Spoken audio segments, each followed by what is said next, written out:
أعوذ بالله من الشيطان الرجيم. بسم الله الرحمن الرحيم.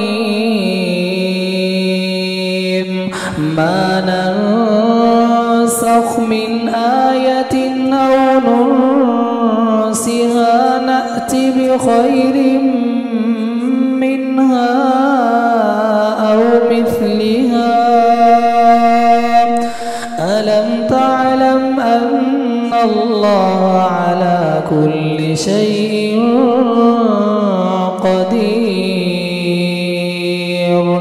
ألم تعلم أن الله له ملك السماوات والأرض وما لكم من دون الله من ولي ولا نصير؟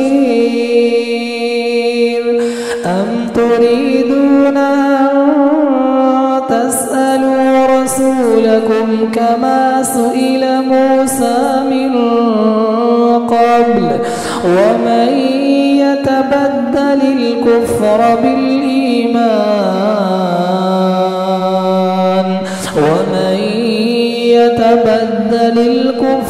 بالإيمان فقد ضل سواء السبيل.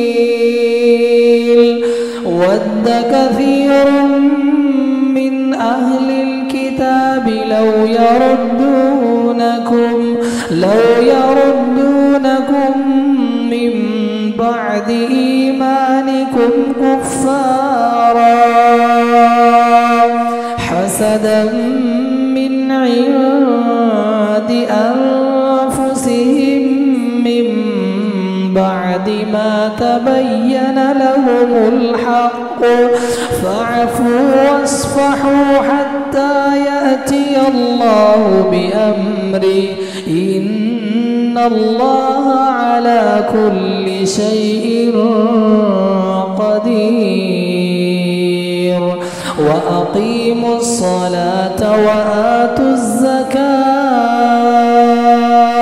وما تقدموا لأنفسكم من خير تجدوه عند الله إن الله بما تعملون بصير.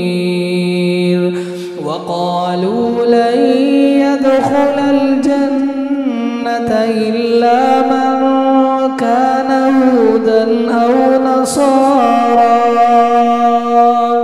تلك أمانيهم قل هاتوا برهانكم إن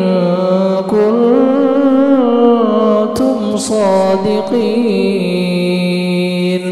بلى من أسلم وجهه لله وهو